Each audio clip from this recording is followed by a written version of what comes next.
चलें, कल हमने बात किया था किस पे?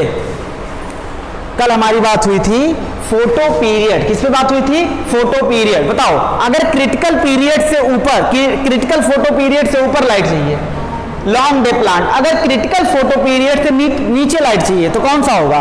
Short day plant. क्या होगा? शॉर्ट डे प्लांट होगा। इतनी बात एकदम क्लियर है। अगर लाइट कितना मिल रहा है ये फ्लावरिंग उस पर डिपेंड नहीं करता तो क्या होगा? Day neutral plant. क्या होगा? Day neutral plant. इतनी बात एकदम क्लियर थी। अच्छा बताओ, परसेप्शन ऑफ लाइट कौन करता था? Perception of light meristematic suit apex करता था या लीफ? लीफ करता था। एक लीफ जो होता है, लीफ में कुछ फोटो रिसेप्टर होते हैं। नीट में पूछा गया क्वेश्चन है, फाइटोक्रोम, उसमें दिया होगा। फाइटोक्रोम जो होता है लाइट को रिसीव करता है, एक हार्मोनल सब्सटेंस बनवाता है जिसका नाम क्या है? फ्लोरीजेन, जो फ्लावर की जेनेसिस करवाए। क्या करवाए? फ्लावर की जेनेसिस करवाए। इतनी बात एकदम क्लियर है। चलो, उसके बाद हमने कहा था, अच्छा फाइटोक्रोम फॉर रेड ये सब पढ़ लेना, एनसीआर हमने एक्स्ट्रा पॉइंट में सब दे दिया है। चलो, आज का टॉपिक है अपना बहुत ही बेहतरीन टॉपिक, वर्नेलाइजेशन। क्या है? वर्नेलाइजेशन। चलो देखना, स्टार्ट करते हैं।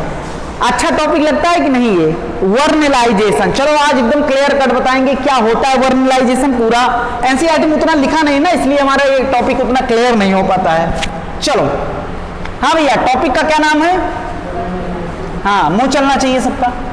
वर्नेलाइजेशन। अच्छा एक बात बताओ, फोटो पीरियड मतलब फ्लावरिंग के लिए लाइट ड्यूरेशन जरूरी था कि नहीं था? बोलो भैया, फ्लावरिंग के लिए लाइट ड्यूरेशन अगर जरूरी हो तो उसे क्या बोलते हैं? फोटोट्रॉपिज्म। फोटो पीरियडिज्म अलग होता है और फोटोट्रॉपिज्म अलग होता है। एक क्वेश्चन अभी है, अभी जब पेपर देंगे, चलो उसमें क्वेश्चन आउट नहीं करेंगे अभी से, चलो अभी देख लेना। वर्नेलाइजेशन मतलब क्या होता है? अच्छा, फ्लावरिंग के लिए अगर ड्यूरेशन ऑफ लाइट चाहिए तो उसे क्या बोलते हैं? Photo period. अगर फ्लावरिंग को प्रमोट करने के लिए लो टेम्परेचर चाहिए, क्या चाहिए? लो टेम्परेचर चाहिए, तो उसे बोलते हैं वर्नेलाइजेशन। क्या बोलते हैं? वर्नेलाइजेशन मतलब क्या होता है? Promotion of flowering at high temperature. Low की हाई, लो टेम्परेचर। इतनी बात एकदम क्लियर है। चलो, तो हम यहां लिख सकते हैं, अरे यार ये सब बताओ, फ्लावरिंग, या लिख दो NCERT line, promotion of flowering at low temperature. अब ये टेम्परेचर जो है या तो क्वालिटेटिव होगा या क्वांटिटेटिव होगा। सर ये क्या, इसमें क्वालिटेटिव क्वांटिटेटिव क्या आ गया? पहले लिख दे रहे हैं, ये क्वालिटेटिव भी हो सकता है, क्वालिटेटिव और क्वांटिटेटिव। अच्छा बताओ, टेम्परेचर में क्वालिटेटिव मतलब क्या है? अरे मेरे भैया, क्वालिटेटिव मतलब किस क्वालिटी का टेम्परेचर दे रहे हैं, मतलब कितना टेम्परेचर दे रहे हैं, लो टेम्परेचर में कितना लो टेम्परेचर। वर्नेलाइजेशन के लिए रटना नहीं है, बस ऐसे एक बता रहे हैं ताकि क्वालिटेटिव क्वांटिटेटिव क्लियर हो जाए। वर्नेलाइजेशन के लिए लो टेम्परेचर जरूरी है कि नहीं? उसमें क्वालिटेटिव क्वालिटी भी चाहिए, क्वांटिटी भी चाहिए। क्वालिटी मतलब कितना लो टेम्परेचर, हाउ मच, ये हो गया क्वालिटी। तो लिख लेना 0 से 5 डिग्री सेल्सियस। कितना? 0 से 5 डिग्री सेल्सियस वर्नेलाइजेशन के लिए टेम्परेचर चाहिए। वर्नेलाइजेशन क्या होता है पहले बताओ, फिर आगे बढ़ेंगे। और धीरे बोलो, बगल वाला भी ना सुन पाए, और तेज बोलो ताकि यहां तक आवाज आए। ये लो, तुम बोल दो भैया।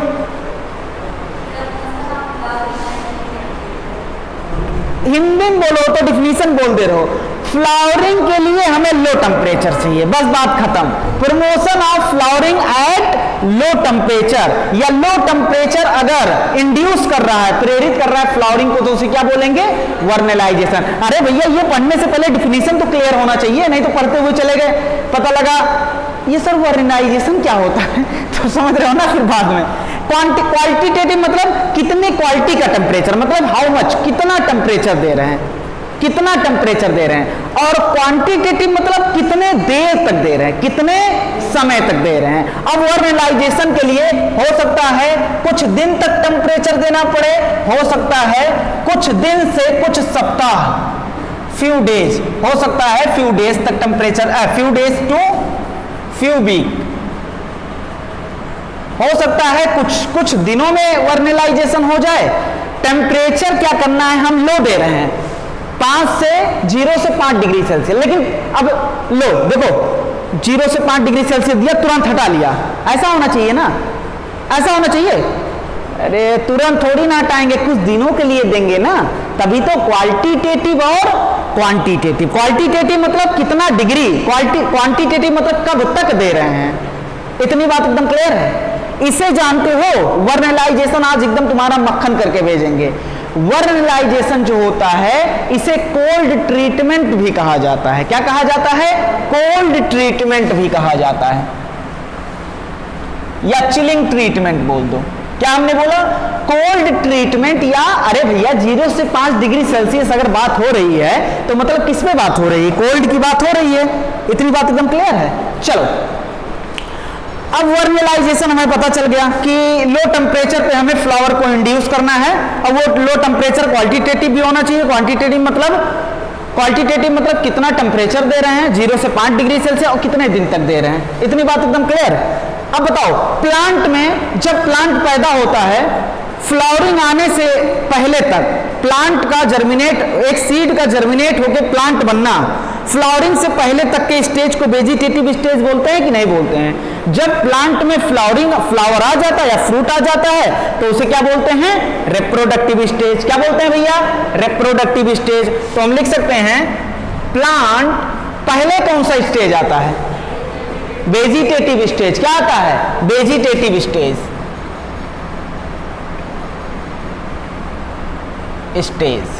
और उसके बाद क्या आता है, अरे बोलो भाई, रिप्रोडक्टिव स्टेज।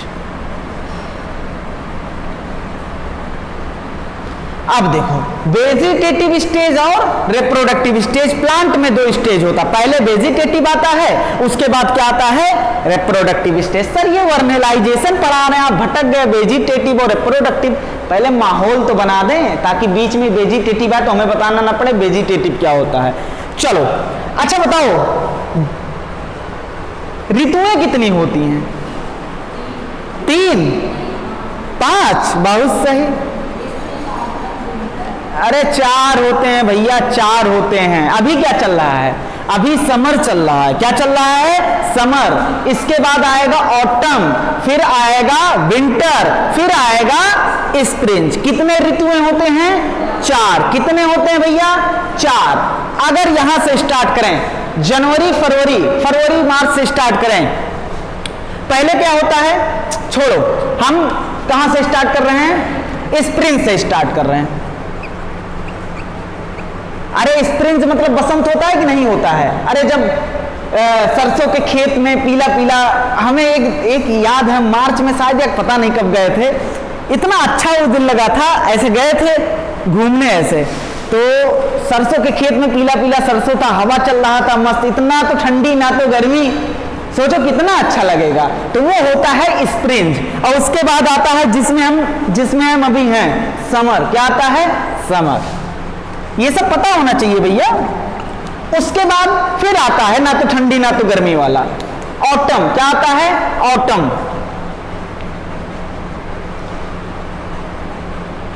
उसके बाद क्या आता है, उसके बाद आता है विंटर। क्या आता है, विंटर। ये 4 ऋतुएं हैं कि नहीं है, अरे बोलो भैया, 4 ऋतुएं हैं कि नहीं है। सर इसका वर्नलाइजेशन से क्या मतलब है, अभी हम मतलब निकाल रहे हैं। पहले बताओ, प्लांट वेजिटेटिव स्टेज पहले आता है कि रिप्रोडक्टिव, वेजिटेटिव आता है, और जब फ्लावर या फ्रूट आ जाएगा तो क्या बोलेंगे, रिप्रोडक्टिव स्टेज आ गया। कितनी ऋतुएं हैं, 4, spring, summer, autumn, winter. Spring, summer, autumn, winter, ऐसे पूरी साइकिल चलती रहेगी कि नहीं चलती रहेगी। चलो अब हम एक कुछ प्लांट ले रहे हैं, हमारी एनसीईआरटी में दिया है वीट। अभी हम इस पे नहीं आ रहे वर्नलाइजेशन पे, अभी देखो क्या क्या कर रहे हैं हम। वीट बार्ले, पार्ले नहीं, बार्ले, ओट, यही दिया है एनसीईआरटी में। वो ओट नहीं दिया, राई दिया है। क्या दिया है? वीट, बार्ले, राई। क्या दिया है? वीट, बार्ले, राई। ये एनुअल प्लांट होते हैं। कैसे प्लांट होते हैं भैया? अब सर ये एनुअल कौन सी बला आ गई? एनुअल प्लांट बताओ कैसा प्लांट होता है? जो एक सीजन में हो, एक सीजन में हम बुआई करें और बुआई करने के साथ वो फ्लावर फ्रूट दे दे प्लांट, और उसकी कटाई कर लें एक सीजन में। इतनी बात एकदम क्लियर है? तो उसे क्या बोलते हैं? Annual plant. क्या बोलते हैं? Annual plant. अब देखा गया कि व्हीट, बार्ले और राई के दो वैरायटी पाए गए। कितने वैरायटी भैया? कितने वैरायटी? दो। एक था विंटर वैरायटी, या इसे ऑटम वैरायटी भी बोल सकते हैं, और दूसरा था स्प्रिंग वैरायटी। कौन सी वैरायटी? अरे बोलोगे भैया, जबान है कि नहीं है? Spring variety. कौन सी वैरायटी? Spring variety. बताओ, व्हीट, राइस, बार्ले, एनुअल की, बाइनियल की, पेरिनियल? एनुअल। कितने वैरायटी? दो। कौन कौन से? स्प्रिंग और विंटर वैरायटी। विंटर वैरायटी को कभी कभी ऑटम वैरायटी भी बोल देगा, तो कोई दिक्कत नहीं, अभी बोलेंगे, अभी बताएंगे क्यों। एक साइंटिस्ट है हमारे पास जिसका नाम है, एक साइंटिस्ट है जिसका नाम है क्लिपार्ट। क्या नाम है? बोलो भैया, क्या नाम है? क्लिपार्ट नाम है। इन्होंने एक एक्सपेरिमेंट किया व्हीट के वैरायटी पे। किस वैरायटी पे? Wheat variety. और व्हीट वैरायटी में इन्होंने दो वैरायटी लिया। कौन कौन से? एक था स्प्रिंग वैरायटी, और दूसरा कौन सा वैरायटी था? Winter variety. कौन सा वैरायटी था? Winter variety. जल्दी से इसको लिखो, हमें पूरा बोर्ड खाली चाहिए, उसके बाद हम आगे बढ़ रहे हैं। वर्नेलाइजेशन क्या होता है इस पे बात करते हैं।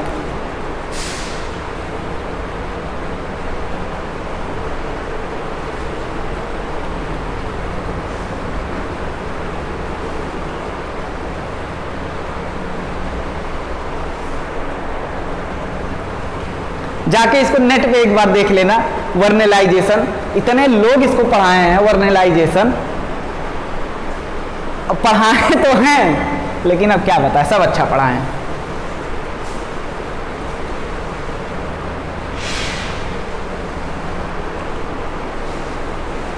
हो गया भैया? क्या मैं आगे बढ़ सकता हूं? क्या मैं इसको मिटा सकता हूं? आपकी इजाजत है?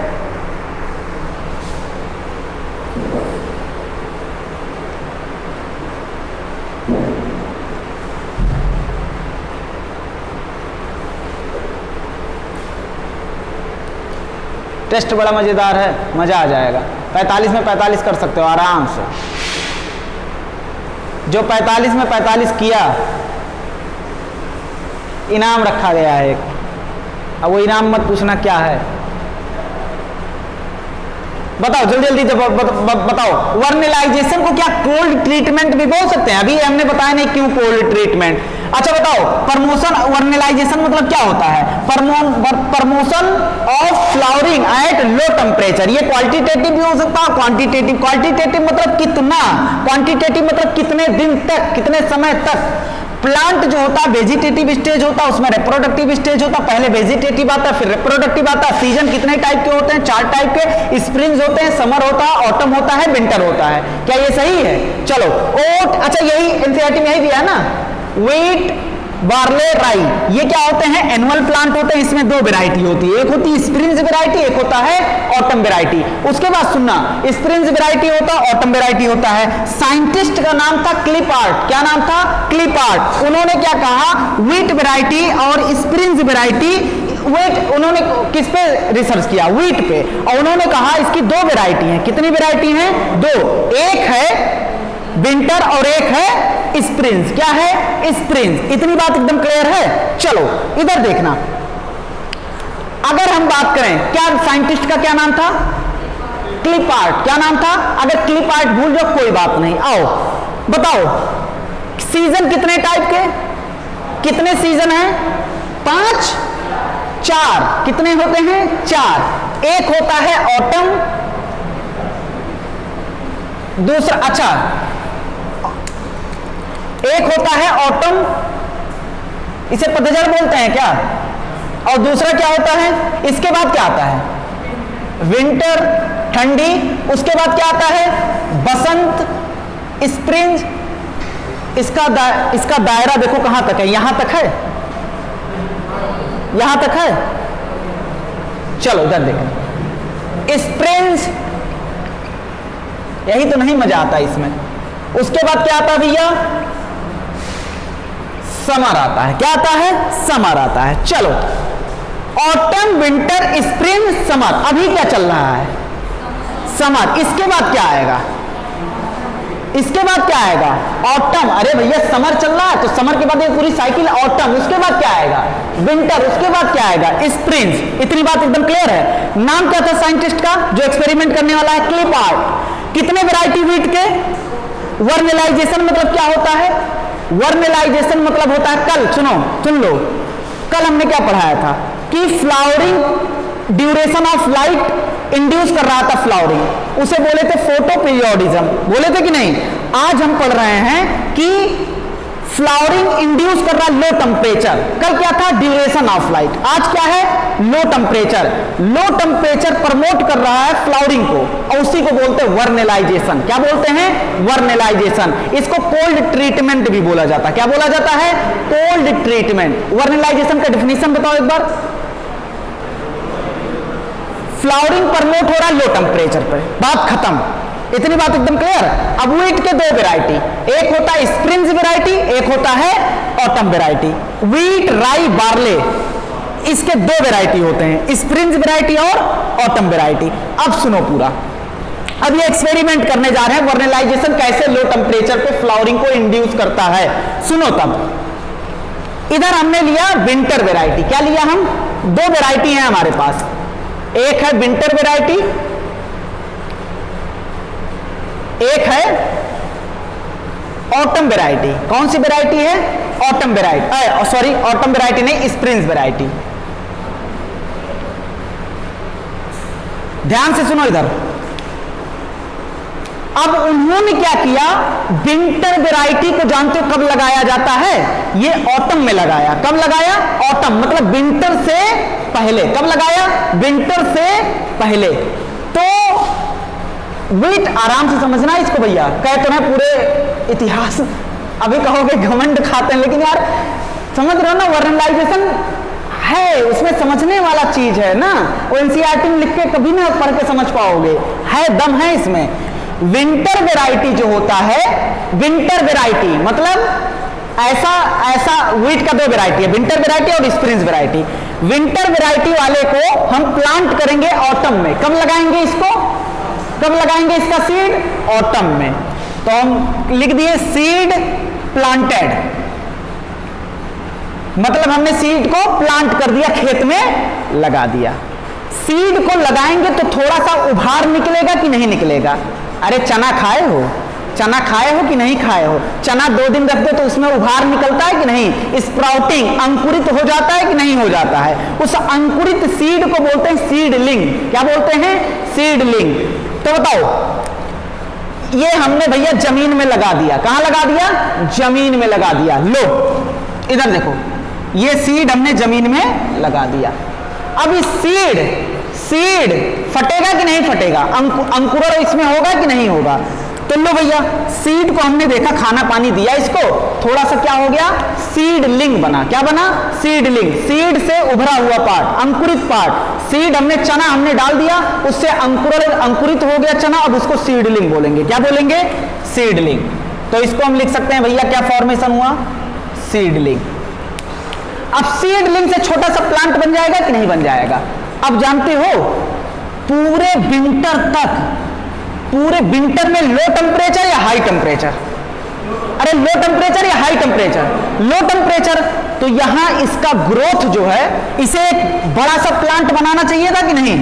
अरे बोलो यार, एक प्लांट जिसमें क्या लगा हो, फ्लावर लगाओ, जिसमें क्या लगा हो, फ्लावर लगाओ। हमें यही प्लांट बनाना है ना। लेकिन हमने ऑटम में इसको बोया, देखा सीडलिंग निकला, और उसके बाद थोड़ा सा और ग्रोथ हुआ, प्लांट छोटा सा बना, उसके बाद इसका ग्रोथ ही रुक गया। क्या हो गया, ग्रोथ रुक गया। कब? पूरे विंटर इसका ग्रोथ रुका रहा, ग्रोथ स्टॉप, ग्रोथ रुका रहा।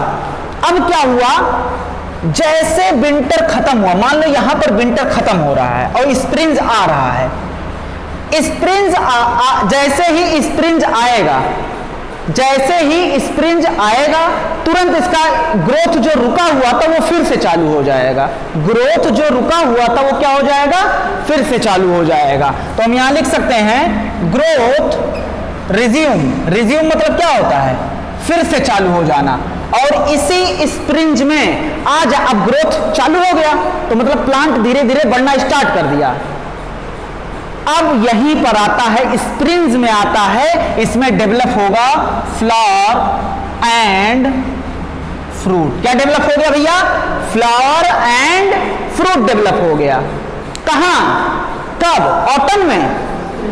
बताओ, सीड को ऑटम में जर्मिनेट किया, सीडलिंग निकला, उसके बाद विंटर आ गई, विंटर में थोड़ा सा प्लांट, छोटा सा प्लांट बन गया, विंटर में इसका ग्रोथ क्या हो गया, रुक गया, विंटर में इसका ग्रोथ क्या हो गया, रुक गया। क्यों रुक गया, क्योंकि लो टेम्परेचर है। क्या है, लो टेम्परेचर। अब ग्रोथ कब रिज्यूम होगा, जब स्प्रिंग आएगा। क्या आएगा, स्प्रिंग आएगा। स्प्रिंग अब जब ग्रोथ हो रहा, स्प्रिंग देखो खत्म हो रहा है, मतलब स्प्रिंग खत्म होने के कगार पे है, और इसमें क्या आ गया, फ्लावर एंड फ्रूट। क्या आ गया भैया, फ्लावर एंड फ्रूट। ऐसे बढ़ते बढ़ते बढ़ते बढ़ते हम पहुंच गए गर्मी में। कहां पहुंच गए, गर्मी में। और मध्य गर्मी में इसको हम क्या कर लेंगे, काट लेंगे। मिड समर में हम इसको क्या कर लेंगे, हार्वेस्ट कर लेंगे। हार्वेस्ट मतलब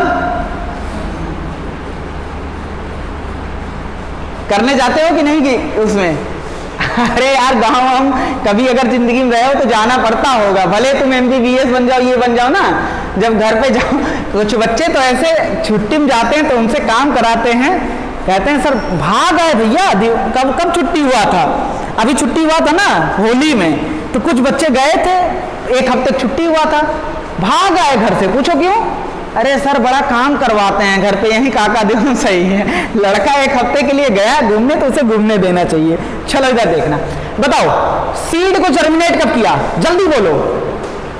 अरे सीड को जर्मिनेट कब किया, प्लांटेड, सीड को बोया कब, ऑटम में। सीडलिंग आया, उसके बाद विंटर आ गई, प्लांट निकला छोटा सा, विंटर आ गई, विंटर में ग्रोथ रुक गया ना, उसके बाद ग्रोथ कंटिन्यू कब हुआ, रिज्यूम कब हुआ, जब स्प्रिंग आया, और उसके बाद फ्लावर फ्रूट बना कि नहीं बना, और उसके बाद हमने धान या गेहूं की क्या कर ली, कटाई। क्या कर ली भैया, कटाई कर ली। इतनी बात एकदम क्लियर है। चलो तो बताओ, फ्लावरिंग आने से पहले का स्टेज बताओ, फ्लावरिंग आने से पहले का स्टेज बताओ।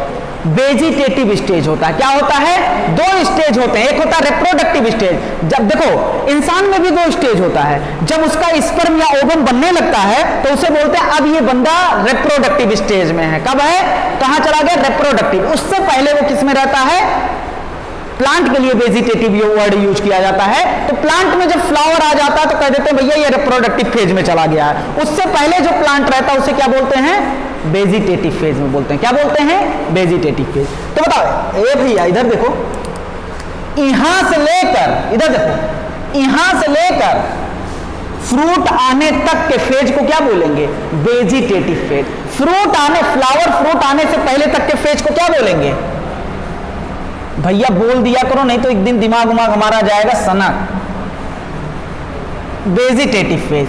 और जब फ्लावर फ्रूट आ जाएगा उसके बाद क्या बोलेंगे, प्लांट। भैया बधाई हो, आप रिप्रोडक्टिव मतलब आप रिप्रोडक्शन अब कर सकते हैं, तो आप रिप्रोडक्टिव स्टेज में आ गए हैं। बहुत बहुत बधाई, कैंग्रेचुलेशन।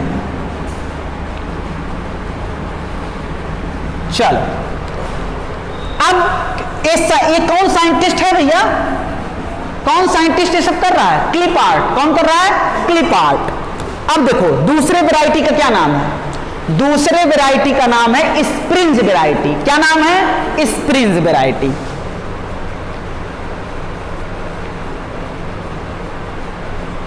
स्प्रिंज वैरायटी जानते हो इसका क्यों नाम पड़ा, इसका सीड, अच्छा बताओ विंटर वैरायटी का सीड कब लगाएंगे, तुरंत बोला करो, हमें फ्रस्ट्रेट हो जाते हैं हम, तुरंत बोला करो, कहां लगाए थे, ऑटम में। स्प्रिंज वैरायटी को जानते हो कहां लगाएंगे? इसका सीड प्लांट करेंगे और स्प्रिंज में, कहां? स्प्रिंज में, और ये ग्रोथ करेगा और इसमें क्या आएगा? फ्लावर फ्रूट आ जाएगा, फ्लावर एंड फ्रूट आ जाएगा। उसके बाद क्या हो जाएगा? हम मिड समर में क्या कर लेंगे? इसे काट लेंगे। क्या कर लेंगे भैया? काट लेंगे। लो काट लिया हमने। बताओ टाइम किसमें कम लगा? किसमें कम लगा? अरे देख के बताओ यार, ये ऑटम, विंटर, स्प्रिंग, समर सबसे गुजर रहा है और ये स्प्रिंग समर आ गया भैया। लो तो अच्छा कौन है? मान लो वेजिटेटिव फेज, इसमें मान लो पूरा ये ड्यूरेशन जो है 10 मंथ है, तो ये तुम्हारा 6 ही मंथ में हो गया कि नहीं हो गया? अरे बोलो भैया 6 मंथ में हो गया कि नहीं? तो तुम क्या लगाना चाहोगे? क्या लगाना चाहोगे? स्प्रिंज वाला लगाना चाहोगे कि नहीं लगाना चाहोगे? अरे भैया कहां 10 महीने में तुम्हें कटाई हो रही है तुम्हारी, और कहां यहां 6 महीने में कटाई हो जा रही है। तो बेस्ट कौन है? 6 महीने वाला। आओ देखते हैं कितने वैरायटी हमने पढ़े? 2। एक है विंटर वैरायटी, दूसरा कौन सा वैरायटी है? स्प्रिंज वैरायटी। दोनों में कंपैरिजन कर लेते हैं। देखो बताओ, इसे प्लांटेड लगाया कब गया विंटर वैरायटी को? तेज बोलो, तेज बोलो, तेज बोलो। कब लगाया गया? कब लगाया गया? ऑटम में। इसको कब लगाया गया? स्प्रिंग में। अच्छा उसके बाद बताओ काटा कब गया? काटा कब गया? इसे कब काटा गया? मिड समर में। और इसे कब काटा गया? मिड समर में। मतलब बुवाई अलग अलग लेकिन कटाई सेम। बुवाई इसका कर रहा है ऑटम में और इसका कर रहा है स्प्रिंग में, लेकिन दोनों का कटाई तो 6 महीने वाला बेस्ट रहेगा सर। ये 10 महीने में, ऐसा हमने मान लिया है, हर एक प्लांट का अलग अलग होता है। ये 10 महीने में कटाई करेंगे, हम 6 ही महीने में कटाई कर लिए, तो ज्यादा होशियार कौन हुआ? 6 महीने ना। बने रहो होशियार, अभी दिखाएंगे। इधर बताओ इसका वेजिटेटिव फेज जो होगा, वेजिटेटिव फेज जो होगा वो बड़ा होगा या छोटा होगा? और विंटर वाले का बड़ा होगा या छोटा होगा वेजिटेटिव फेज? इतना बड़ा वेजिटेटिव फेज है और इसमें थोड़ा सा वेजिटेटिव फेज, तुरंत फ्लावर फ्रूट आ गया। तो किसका वेजिटेटिव फेज बड़ा होगा? विंटर वाले का। जबान चलाते हो, हाँ, लॉन्गर। और इसका क्या होगा? शॉर्टर। रिप्रोडक्टिव फेज लगभग दोनों का सेम रहेगा।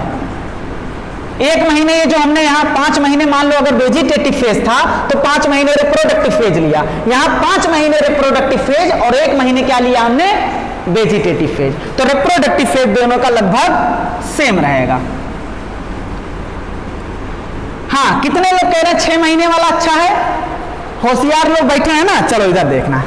अब आओ भैया प्रोडक्शन की बात कर लें। किसकी बात कर लें? प्रोडक्शन। जानते हो प्रोडक्शन किसमें ज्यादा हुआ? प्रोडक्शन ज्यादा हुआ विंटर वाले वैरायटी में, जो इतना लंबा प्रोसेस करके गया। और प्रोडक्शन कम किसमें हुआ? तुम्हें क्या लगा तुम शॉर्टकट जाओगे और तुम प्रोडक्शन भी बढ़ा लोगे? मतलब वो इंसान गधा है जो पूरा 10 महीने तक बुवाई कर रहा है। बताओ, अब तुम 6 ही महीने में अपना कटाई करके एकदम खटिया पे लेट गए? ऐसा नहीं है। सुनो, अरे सुनो तो भैया, यहां सर वर्नलाइजेशन का कॉन्सेप्ट कहां लगा? अभी तो समझ ही नहीं आई बात। लगा रहे हैं, रुको जरा, समझ रहे हो क्या? इधर देखना। एक बात बताओ, ऐसा माना जाता है क्या? क्या ऐसा? अच्छा बताओ, फ्लोरिजेन माना गया था या था कुछ? ऐसा मान लिया गया था कि कोई हार्मोन है। हाइपोथेटिकल था, एक्सपेरिमेंटल था? हाइपोथेटिकल। यहां भी ऐसा माना गया कि विंटर के दौरान, लो टेम्परेचर के दौरान एक हार्मोन निकलता है। क्या निकलता है? हार्मोन। और जिस हार्मोन का नाम है वर्नेलिन। क्या नाम है? वर्नेलिन। और यही हार्मोन आगे चल के क्या इंड्यूस करता है? किसको प्रेरित करता है? फ्लावरिंग को प्रेरित करता है। किसको प्रेरित करता है? फ्लावरिंग। तो विंटर के दौरान कौन सा हार्मोन निकल रहा है भैया, ऐसा मान लिया गया, हाइपोथेटिकल ये भी है, वर्नेलिन। और यही वर्नेलिन जिम्मेदार है फ्लावरिंग और फ्रूटिंग के लिए, ऐसा माना गया। इतनी बात एकदम क्लियर है भैया? अरे बोलो यार, आगे बढ़ सकते हैं? ईमानदारी से बताओ, ईमानदारी, पूरा सर्च कर मारोगे ना, इतना क्लियर नहीं होगा जितना आराम आराम से हम पढ़ा रहे हैं, क्योंकि हमने बैठ के पूरा नेट सर्च किया है, यूट्यूब पे सब देखे हैं, क्या बताएं अब। चलो इधर देखना, बताओ विंटर वेराइटी, जल्दी बताओ विंटर वेराइटी को लगाएंगे कब? ऑटम में सीडलिंग आएगा, छोटा सा प्लांट बनेगा, पूरे विंटर ग्रोथ की इसका क्या हो जाएगा, स्टॉप हो जाएगा, ग्रोथ रुक गया। अब दरवाजा बंद कर दो इसे। अच्छा, ग्रोथ क्या हो गया, स्टॉप हो गया, ग्रोथ क्या हो गया, रुक गया। अब ग्रोथ रिज्यूम कब होगा, ग्रोथ रिज्यूम कब होगा, ग्रोथ रिज्यूम होगा कब, स्प्रिंग्स में। कब होगा, स्प्रिंग्स में ग्रोथ क्या होगा, रिज्यूम होगा। उसके बाद जो होगा ग्रोथ रिज्यूम है स्प्रिंग्स में, स्प्रिंग्स में फ्लावरिंग, स्प्रिंग्स खत्म होते होते, स्प्रिंग्स को बोला जाता है ग्रोइंग सीजन, क्या बोला जाता है, स्प्रिंग्स खत्म होते होते इसमें फ्लावरिंग और फ्रूट क्या हो जाएगा, आ जाएगा। उसके बाद मिड समर में हम इसका क्या कर लेंगे, कटाई कर लेंगे। क्या कर लेंगे भैया, कटाई कर लेंगे। उसके बाद बताओ स्प्रिंग्स वाले को, वैरायटी को, दोनों हैं व्हीट, दोनों हैं गेहूं, इनको कब प्लांट करेंगे, सीड कब लगाएंगे, स्प्रिंग्स में, अर्ली स्प्रिंग्स, और काट कब लेंगे, मिड हार्वेस्ट में। तो हमने देखा लेकिन दोनों का कटाई सेम हो रहा है, लेकिन प्रोडक्शन में अंतर आ जा रहा है, इसका प्रोडक्शन ज्यादा है, इसका प्रोडक्शन कम है।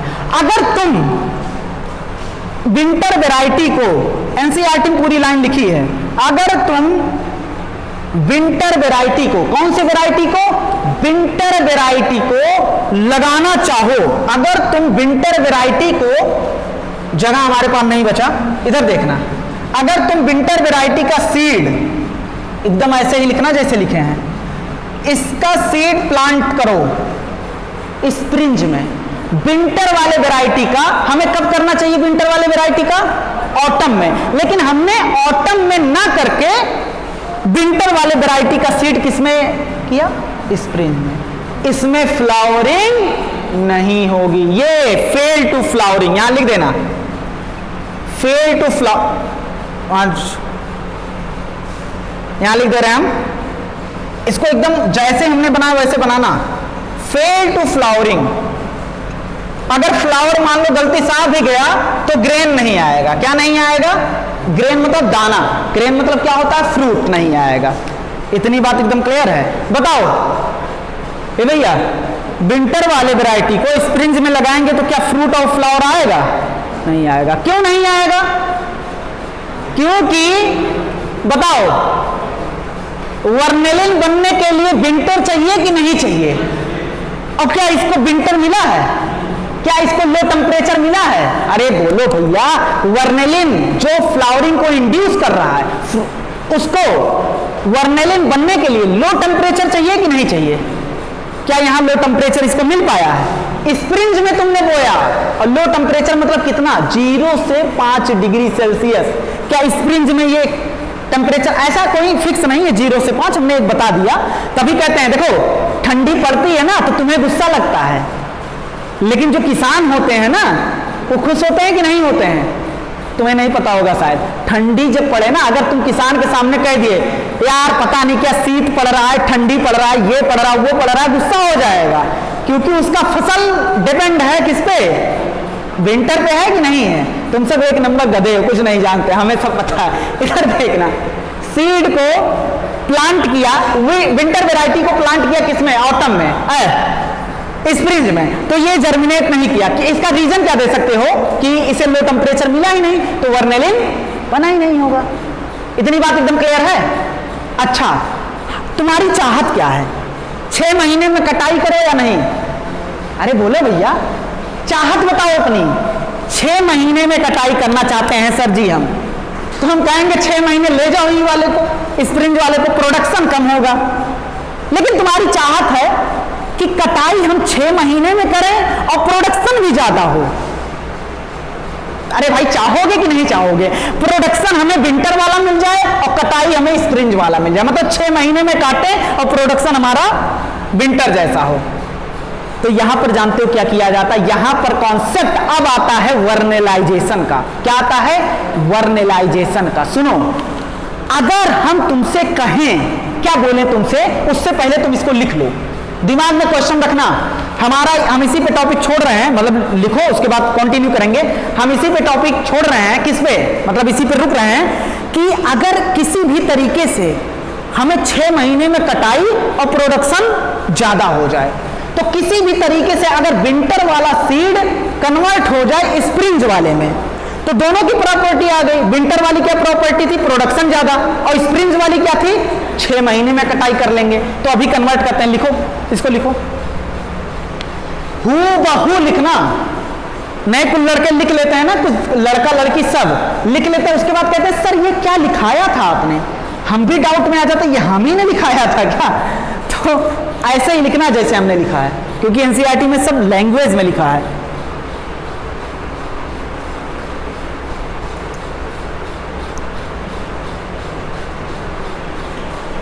अब भैया टेस्ट के लिए तैयार रहना, आज तो टेस्ट है ही है, वो वाली टेस्ट नहीं। 26 जुलाई से स्टार्ट हो रहा है, और मैं जहां तक सोच सकता हूं कि 1 दिन का मौका मिलेगा।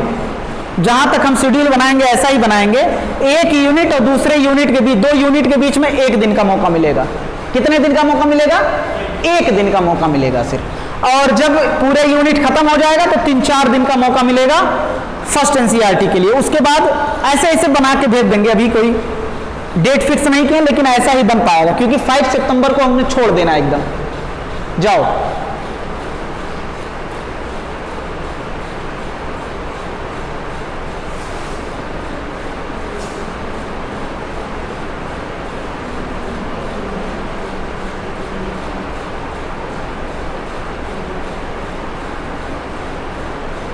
ए भैया बाबू चलें।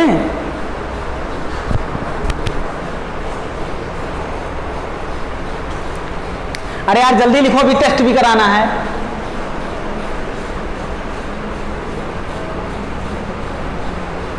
विंटर वैरायटी को अगर स्प्रिंग में लगाएंगे तो सक्सेसफुल होगा कि नहीं होगा?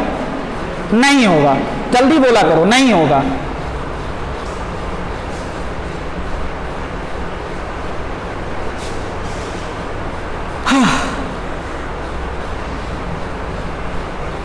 बुवाई तो अलग अलग कर रहे हैं, लेकिन कटाई करने के वही होता है ना कि लोग काम कम करते हैं, लेकिन जब रिजल्ट मिलता है तो सोचते हैं उसके बराबर मिल जाए जो ज्यादा मेहनत किया है। ये इतने भैया 10 महीने गुजारे, इसने 6 महीने में सोच रहे हैं हमें उतना रिजल्ट मिल जाए, तो ऐसा नहीं हुआ ना। लेकिन हम करेंगे अभी जबरदस्ती।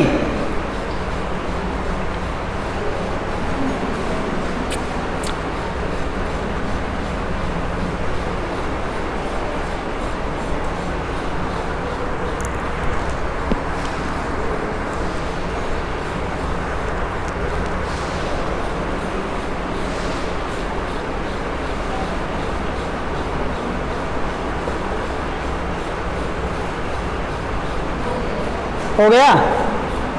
चलें, जल्दी लिखो।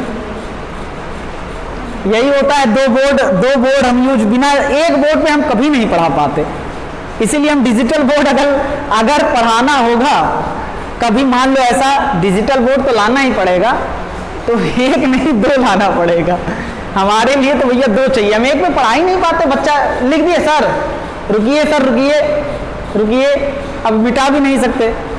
चलें, चलो इधर देखना। हाँ या ना में जवाब दो। विंटर वैरायटी को हमने प्लांट किया किसमें? ऑटम में, उसमें सीडलिंग आया, थोड़ा सा ग्रोथ हुआ, उसके बाद विंटर आ गया, विंटर में ग्रोथ रुक गया, स्प्रिंग आते ही ग्रोथ कंटिन्यू हो गया, उसके बाद स्प्रिंग खत्म होते होते फ्लावर फ्रूट आ गया, उसके बाद हमने मिड समर में क्या कर लिया? काट लिया। उसके बाद हमने देखा, हमने स्प्रिंग वाले को स्प्रिंग में बोया और किसमें काट लिया? समर में काट लिया। अगर इस विंटर वाले वैरायटी को हम स्प्रिंग में बोएंगे तो क्या फ्लावरिंग और फ्रूटिंग होगा? नहीं, फेल हो जाएगा कि नहीं हो जाएगा? वो नहीं कर पाएगा। अच्छा, हमने बताया विंटर वैरायटी में प्रोडक्शन ज्यादा है लेकिन टाइम भी ज्यादा लग रहा है, और विंटर वैरायटी में टाइम कम लग रहा है तो प्रोडक्शन भी क्या है? हमारी चाहत क्या है? क्या चाहते हो तुम? हम ये चाहते हैं कि प्रोडक्शन भी ज्यादा हो और टाइम भी कम लगे, यही चाहत है ना। तो हम कहेंगे चलो भैया किसी भी तरीके से तुम विंटर वाले सीड को किसमें कन्वर्ट कर दो, स्प्रिंज वाले सीड में। तो हम विंटर वाले सीड को किसमें कन्वर्ट करेंगे, विंटर वैरायटी को, विंटर वैरायटी को हम कन्वर्ट करना चाहेंगे किसमें भैया, स्प्रिंज में। किसमें कन्वर्ट करना चाहेंगे, स्प्रिंज वैरायटी। और ये करेंगे जानते हो, इसको हम कन्वर्ट करेंगे थ्रू वर्नेलाइजेशन, और इसी को बोलते हैं वर्नेलाइजेशन। क्या बोलते हैं, स्प्रिंज को विंटर वाले को किसमें कन्वर्ट करेंगे, क्योंकि विंटर वाले में क्या होगा, विंटर वाले को क्यों कन्वर्ट कर रहे हैं, क्योंकि विंटर वाले में प्रोडक्शन ज्यादा है कि नहीं है। और स्प्रिंज वाले स्प्रिंज में क्यों कन्वर्ट कर रहे हैं, क्योंकि उसमें टाइम कम लग रहा है। क्या लग रहा है, टाइम कम लग रहा है। तो सुनो भैया, विंटर वाले स्प्रिंज हम इसको क्या करेंगे, स्प्रिंज वाले वैरायटी में कन्वर्ट करेंगे। तो सुनो, विंटर वाले वैरायटी को नॉर्मली क्या करना पड़ता था, खेत में लगाना पड़ता था। ऑटम ठंडी का इंतजार करना पड़ता था। अरे करना पड़ता था कि नहीं करना पड़ता था। हमने विंटर वाले सीड को लिया, थोड़ा सा इसको भिगाया। क्या किया भैया, भिगाया। थोड़ा सा अंकुरित होगा कि नहीं होगा, और थोड़ा सा स्प्राउटिंग आएगा कि नहीं, सीडलिंग बनेगा कि नहीं बनेगा, सीडलिंग के फॉर्म में कन्वर्ट किया। और जानते हो, इसको मान लो फ्रीज में रख दिया। किस में रख दिया, हमें इसको जमाना नहीं है। कितने डिग्री सेल्सियस देना है, 5 डिग्री 3 डिग्री ऐसे ही देना है ना। तो हमने इसको क्या किया, कोल्ड ट्रीटमेंट दिया। समझना नहीं तो परेशान हो जाओगे। एक बात बताओ, विंटर वाले को हम खेत में लगाते थे, तो जब विंटर आता था तब उसे ठंडी मिलती थी। अब हम उसे पहले ही ठंडी दे दिए। मान लो कुछ हफ्ते के लिए रख दिया या कुछ दिन के लिए रख दिया, किसमें, ठंडे जगह पर। कहां रख दिया, ठंडे जगह, टेम्परेचर मेंटेन करके 3 डिग्री 5 डिग्री। अब भैया अब बताओ, ये ठंडी पा गया कि नहीं पा गया, बोलो, ठंडी पा गया कि नहीं पा गया। अब इसे चाहिए क्या, स्प्रिंज चाहिए कि नहीं चाहिए। अरे मेरे चाचा भाई बहनी, इधर देखो, इधर ऑटम, इसके बाद क्या है, विंटर, उसके बाद क्या है, स्प्रिंज, उसके बाद क्या है, समर। चलो, और ठंडी वाले वैरायटी को हम लगाते थे, तो यहां से लगाते थे और यहां जाके वो विंटर पाता था। तो हमारा भैया 3 4 5 महीना इसी में चला गया, 3 महीना 4 महीना जो भी समय गया कि नहीं। हमने कुछ नहीं, विंटर वाले सीड को लिया, थोड़ा मॉइस्चर किया, सीडलिंग बनाया, उसके बाद कोल्ड ट्रीटमेंट दे दिया। तो हमारा इतना टाइम बच गया कि नहीं बच गया, इतना टाइम बच गया कि नहीं। अब हम इसको ले जाके प्लांट कर देंगे कहां, स्प्रिंज वाले में। तो हम क्या कर देंगे, planted in Spinz season, Spinz season में प्लांट कर देंगे। अब बताओ, फ्लावर फ्रूट निकल गया कि नहीं निकल गया, अरे बोलो यार, फ्लावर फ्रूट निकला कि नहीं निकला। और फ्लावर फ्रूट निकला और मिड समर में क्या कर लेंगे, काट लेंगे। मिड समर में क्या कर लेंगे भैया, मिड समर में क्या कर लेंगे, कटाई। क्या कर लेंगे, कटाई। तो फ्लावर फ्रूट आएगा। मुझे लगता है समझ में नहीं आया होगा तुम सबको, बोलो भैया, आ गया कि नहीं आया। अब बताओ, फ्लावर फ्रूट आ गया तो मिड समर में क्या कर लेंगे, हार्वेस्ट। बताओ, इसको बोया कहां है, स्प्रिंज में। और कौन सी वैरायटी है, विंटर वैरायटी, मतलब प्रोडक्शन भी ज्यादा होगा। और स्प्रिंज में बोया है तो समर में काट भी लेंगे। अच्छा हो गया कि नहीं हो गया। ये कैसे हुआ, लो टेम्परेचर देके। कैसे हुआ, लो टेम्परेचर देके। क्या इसी को वर्नेलाइजेशन बोलते हैं, promotion of flowering at low temperature, इसे क्या बोलते हैं, वर्नेलाइजेशन। देखो भैया, एक बार फिर से समझ लो, लास्ट इधर, अब नहीं समझाएंगे, लास्ट। नॉर्मल विंटर वाला सीड क्या हुआ था, इधर नॉर्मल से विंटर वाला सीड क्या हुआ था, कहां बोए थे, ऑटम में प्लांटेड। सीड को प्लांट करेंगे, सीडलिंग आएगा। उसके बाद विंटर में पूरा विंटर वो अपना ग्रोथ रोके रहेगा, वर्नेलिन सिक्रीट होगा ताकि वो आगे चल के क्या इंड्यूस कर सके, फ्लावरिंग। इसके एंड में क्या आया, फ्लावरिंग और फ्रूटिंग हुआ। उसके बाद मिड समर में काटे, टोटल मान लो कितना लग गया, 10 महीना लग गया। अरे लग गया कि नहीं लग गया, 10 महीना लग गया। बताओ फ्लावरिंग आने से पहले तक का फेज वेजिटेटिव फेज बोल सकते हैं कि नहीं बोल सकते हैं? अरे बोलो यार, वेजिटेटिव फेज बोलेंगे कि नहीं बोलेंगे? और उसके बाद के फेज को क्या बोलेंगे, रिप्रोडक्टिव फेज बोलेंगे कि नहीं बोलेंगे? मान लो, क्या भैया समझ रहे हो कि नहीं? वेजिटेटिव फेज मान लो 5 मंथ था, और ये मान रहे हैं हम, ऐसा रट मत लेना, और ये भी 5 मंथ था, तो टोटल कितने मंथ हुए कटाई के? बुआई से लेके कटाई तक 10 मंथ। ए भैया, और इसमें देखो क्या हुआ, सीडलिंग को पहले ही ट्रीटमेंट दे दिया, और स्प्रिंज के शुरुआत में क्या हुआ, इसको जर्मिनेट कर दिया। सीड को जर्मिनेट किया, सीडलिंग बना, मतलब सीडलिंग को जर्मिनेट करेंगे, यार सीड नहीं, सीडलिंग को जर्मिनेट किया, उससे छोटा सा प्लांट निकला, और हमने देखा छोटे से प्लांट में फ्लावरिंग और फ्रूटिंग हो गया। मिड समर में हमने कटाई कर ली। तो इसका वेजिटेटिव फेज, अभी देखो इसका वेजिटेटिव फेज इतना बड़ा है कि नहीं है, और इसका वेजिटेटिव फेज घट गया कि नहीं घट गया? मान लो 1 मंथ हमने कर दिया, ऐसा मान रहे हैं, रटना नहीं। और रिप्रोडक्टिव फेज सेम रहेगा 5 मंथ, तो कितने मंथ में कटाई हो गई? 6 मंथ में। और प्रोडक्शन अभी बढ़ गया कि नहीं बढ़ गया? तो बताओ कैसे बढ़ा? जब हमने क्या किया, विंटर वैरायटी को कन्वर्ट कर दिया स्प्रिंज वैरायटी में, लो टेम्परेचर पे कि नहीं? और इसी को क्या बोलते हैं, वर्नेलाइजेशन। वर्नेलाइजेशन हमारा टाइम बचा लिया कि नहीं बचा लिया? अरे बोलो भैया, क्या इसको क्या बोलेंगे, इस प्रोसेस को क्या बोलेंगे? वर्नेलाइजेशन। देखो यहां पर लिखा है, जानते हो वर्नेलाइजेशन, वर्नेलिन। देखो ये लिया गया लैटिन वर्ड से, किससे लिया गया है? लैटिन वर्ड से हमने बोला है। एक होता है ग्रीक, एक होता है लैटिन, और इसको इंग्लिश में जब कन्वर्ट करेंगे, इसका मतलब निकालेंगे, तो इसका इंग्लिश मतलब होता है स्प्रिंज। क्या मतलब होता है, क्या मतलब होता है? वर्नेलाइजेशन वर्नेलिन वर्ड से लिया गया, जो लैटिन है, इसको इंग्लिश में कन्वर्ट करेंगे स्प्रिंज बोलेंगे। क्या बोलेंगे? सर यहाँ लो टेम्परेचर और स्प्रिंज क्यों बोल दिया गया? क्योंकि विंटर वाला किसमें कन्वर्ट हो रहा है, स्प्रिंज में कन्वर्ट हो रहा है कि नहीं? वर्नेलाइजेशन का दूसरा नाम जानते हो क्या होता है? लो हम लिखा दे रहे हैं तुम्हें, ये जानते हो कहां से निकाला हमने? एमपी कौशिक रमेश गुप्ता से निकाला ये बात, हाँ, जो बॉटनी की बुक आती है। स्प्रिंजेशन क्या बोलते हैं भैया? स्प्रिंजेशन। स्प्रिंजेशन मतलब क्या होता है? विंटर वैरायटी का स्प्रिंज वैरायटी में कन्वर्ट होना। तो वर्नेलाइजेशन का दूसरा नाम होता है स्प्रिंजेशन, स्प्रिंजिजेशन। रख लो,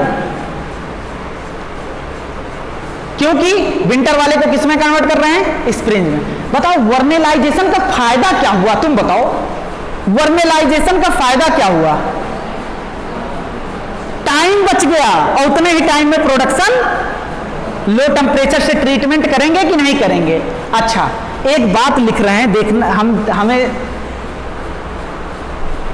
बताओ, देखिए समझ में आता है कि नहीं आता है?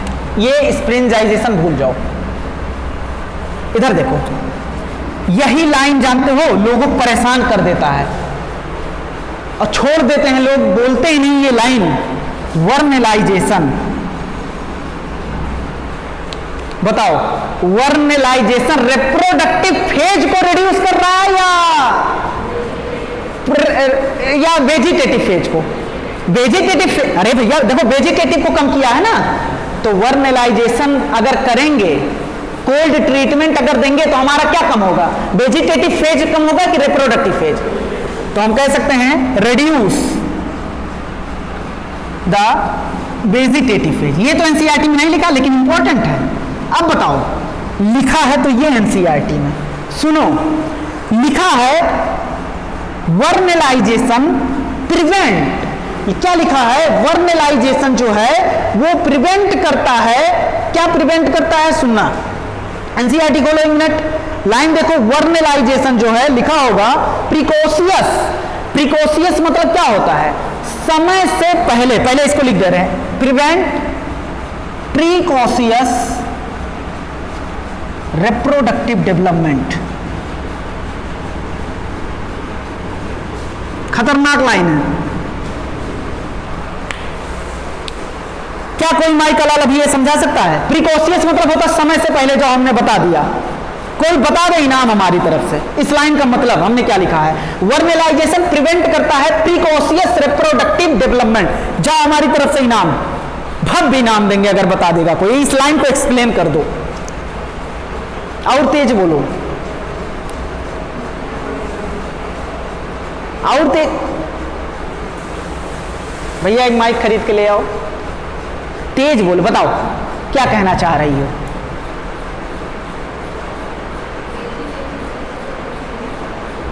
वो वेजिटेटिव में क्या लिखा है स्टेटमेंट? प्रिवेंट प्रिकॉशियस, समय से पहले। प्रिकॉशियस मतलब क्या होता है? समय से पहले। Vernalisation prevent precocious reproductive development. सोचो, 1 मिनट मौका दे रहे हैं, एक बार देखें तुम सबका दिमाग कहां तक चलता है। सोचो जल्दी से।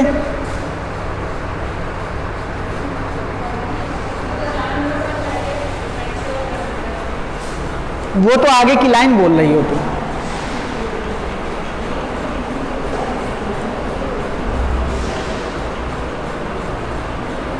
चलो इधर देखो, हमसे इधर आओ, हमें देखो, इधर देखो हमें। इस लाइन का मतलब समझना भैया, खतरनाक लाइन है और सीधा लाइन उठता है, क्वेश्चन पूछता है। यही है वर्नेलाइजेशन। वर्नेलाइजेशन से कुछ सीधा लाइन उठता है, सीधा। इधर देखना, बताओ अगर स्प्रिंज वैरायटी की बात करें, स्प्रिंज वैरायटी की बात करें तो स्प्रिंज अगर वैरायटी की बात करते हैं तो यहां फ्लावर आता है कि नहीं आता है? और यहां फ्रूट आ जाता है कि नहीं आ जाता है? अरे बोलो भैया, फ्लावर फ्रूट यहां आता है कि नहीं आता है? अगर स्प्रिंज वाले की बात करें तो इसमें क्या होता है? स्प्रिंज वैरायटी को बोया कब जाता है? अच्छा, स्प्रिंज वैरायटी में क्या वर्नेलाइजेशन हुआ था? हाँ, वर्नेलाइजेशन हुआ था। तो इसका रिप्रोडक्टिव फेज जल्दी आ जाएगा कि नहीं? 1 महीने वेजिटेटिव, तुरंत रिप्रोडक्टिव। समझ पाए कि नहीं? अरे भैया, स्प्रिंज वैरायटी को कहां बोएंगे? यहां हमने माना है इसका वेजिटेटिव फेज कितना होगा? 1 महीने, और 5 महीने क्या होगा? Reproductive phase. तो क्या हो गया? 1 महीने वेजिटेटिव और तुरंत क्या आ गया? रिप्रोडक्टिव। और विंटर वैरायटी को 5 महीने वेजिटेटिव और 5 महीने रिप्रोडक्टिव। समझ पाए कि नहीं समझ पाए? इधर देखो, विंटर वैरायटी को बोएंगे यहां से यहां तक उसका क्या रहेगा? वेजिटेटिव। क्या रहेगा? Vegetative phase. और फिर क्या होगा? Reproductive phase. हमने इसको 5-5 महीने में डिवाइड कर दिया, बिल्कुल गलत है, रटना नहीं है। और स्प्रिंज वैरायटी को कहां बोएंगे? यहां पर। 1 महीना मान लो वेजिटेटिव फेज है और 5 महीना क्या है? Reproductive phase. तो बताओ, इसमें 1 महीना वेजिटेटिव फेज के बाद तुरंत क्या आ जा रहा है? Reproductive phase. और यहां 5 महीने वेजिटेटिव फेज है, फिर रिप्रोडक्टिव फेज आ रहा है। बताओ, इसमें वर्नेलाइजेशन हुआ है कि नहीं हुआ है? इस ये लो टेम्परेचर का सामना किया स्प्रिंज वाला, इसको स्प्रिंज में लगाए हैं तो ये लो टेम्परेचर का कहां से सामना करेगा? नहीं किया है, नहीं किया है। स्प्रिंज वाला कहां लो टेम्परेचर का सामना किया है? जो स्प्रिंज में लगाए हैं, इसको तो स्प्रिंज में लगाया ना। ऑटम वाला लो टेम्परेचर का सामना करेगा। तो अगर सुनो, देखना, ऑटम विंटर, इसमें वर्नेलाइजेशन हुआ है कि नहीं हुआ है? तो इसका रिप्रोडक्टिव डेवलपमेंट आराम से हुआ है कि नहीं हुआ है? पहले 5 महीने वेजिटेटिव, फिर क्या है? रिप्रोडक्टिव। और इसमें वेजिटेटिव तुरंत रिप्रोडक्टिव। तो वर्नेलाइजेशन रोकता है समय से पहले रिप्रोडक्टिव डेवलपमेंट। यहां समय से पहले हो गया, 1 महीने वेजिटेटिव, तुरंत रिप्रोडक्टिव। और यहां वर्नेलाइजेशन हुआ तो 5 महीने वेजिटेटिव, फिर क्या हुआ? रिप्रोडक्टिव। इतनी बात एकदम क्लियर है ना? तो सीधा वर्नेलाइजेशन प्रिवेंट करता है समय से पहले रिप्रोडक्टिव डेवलपमेंट, कि समय से पहले रिप्रोडक्टिव डेवलपमेंट ना हो पाए। देखो, यहां समय से पहले रिप्रोडक्टिव डेवलपमेंट हो गया, तभी प्रोडक्शन इसका क्या हुआ? कम हुआ। और यहां 5 महीने वेजिटेटिव के बाद रिप्रोडक्टिव डेवलपमेंट हुआ है। समझ में आई बात? लिखो जल्दी से इसको। अच्छा, इससे रिप्रोडक्टिव डेवलपमेंट जब समय से पहले इधर आराम से रिप्रोडक्टिव डेवलपमेंट हो रहा है, तो ये इनेबल, सक्षम बनाएगा टू प्लांट प्लांट के पास सफिशिएंट टाइम है कि नहीं है? रिप्रोडक्टिव डेवलपमेंट आराम से हो रहा, तो प्लांट के पास सफिशिएंट टाइम है कि नहीं है? तो ये जो होता है रिप्रोडक्टिव डेवलपमेंट को समय से पहले रोक देता है, तो वो प्लांट को एनेबल बनाता है, enable the plant to have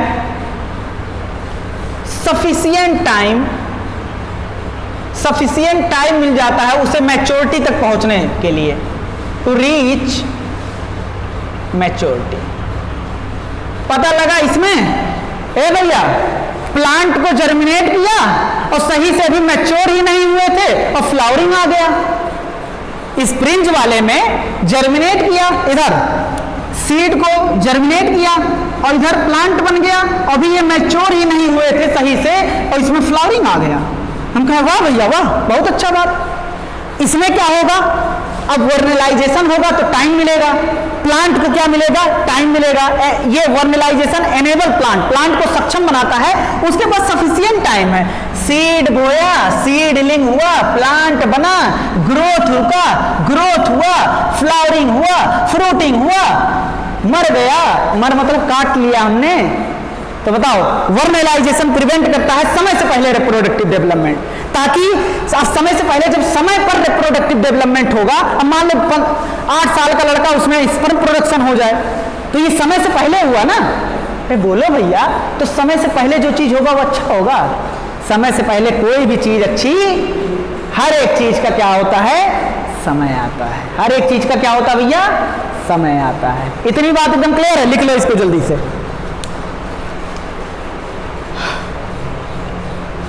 दो चीजें वर्नलाइजेशन कराता है, बताओ। वर्नलाइजेशन रिप्रोडक्टिव फेज को घटाता है कि किसको घटाता है? और वर्नलाइजेशन समय से पहले रिप्रोडक्टिव डेवलपमेंट को रोक देता है कि भैया तुम समय पर ही रिप्रोडक्टिव डेवलपमेंट अपना करो। ऐसा नहीं अभी 8 साल के हुए तुरंत स्पर्म प्रोडक्शन तुम्हारा बॉडी करना स्टार्ट कर दिया। समय पर हो, समय पर जाओ, तब तुम आराम से करो। लिखो भैया, लिख लिए? इसको इतने आराम से इसलिए पढ़ा रहे हैं क्योंकि ये टॉपिक जानते हो, एक एक ये लाइन जो है खतरनाक लाइन है।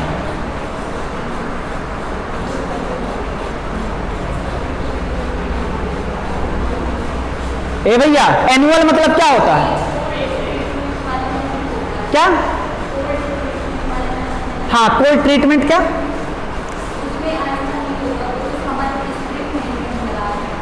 देखो, कोल्ड ट्रीटमेंट में क्या होता है, हम सीड को सीडलिंग में कन्वर्ट करते हैं। उसके बाद क्या होता है, इसमें वर्नेलिन सिक्रीट हो जाता है ना। इसमें तुम कहां से वर्नेलिन सिक्रीट करोगे उतने सही से? मेन बात होता है वर्नेलिन। इसमें समय से पहले वर्नेलिन सिक्रीट हो गया क्योंकि हमने करवाया आर्टिफिशियल, और इसमें मौका ही नहीं मिला वर्नेलिन सिक्रीट। नॉर्मल वाला जो स्प्रिंज होता है उसमें वर्नेलिन सिक्रीट होने के लिए कोल्ड ट्रीटमेंट चाहिए, इसको कोल्ड ट्रीटमेंट मिला ही नहीं। समझ रहे हो ना बात को? हाँ, सफिशिएंट टाइम। अगर देखो इस वाले वर्नलाइजेशन में बात करें, नॉर्मल वाले, सुनो, नॉर्मल के लिए ही बोल रहे हैं। नॉर्मल में देखो पूरा सफिशिएंट टाइम मिला कि नहीं मिला? सफिशिएंट टाइम मिला कि नहीं? और अगर हम जो इस विंटर वाला स्प्रिंज में कन्वर्ट हुआ है उसमें तो उतना टाइम नहीं मिला है, लेकिन वर्नेलिन तो सिक्रीट हो गया है ना, तो वही तो फ्लावरिंग और फ्रूटिंग, वही तो ऐसा माना जाता है कि वही तो फ्लावरिंग कराएगा ना। इतनी बात एकदम क्लियर है? देखो,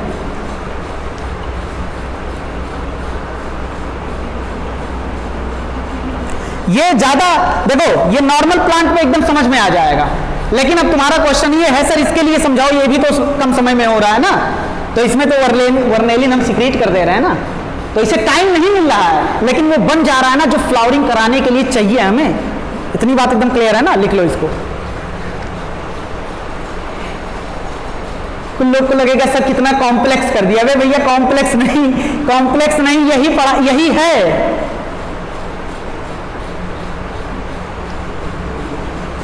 आगे बढ़े, बोलो भैया आगे बढ़े। लिख लिए? चलो बताओ, विंटर सीड को हम किस में कन्वर्ट करेंगे? स्प्रिंज में। किस में कन्वर्ट करेंगे? स्प्रिंज। इसे बोलेंगे स्प्रिंजिजेशन बोलेंगे। क्या बोलेंगे?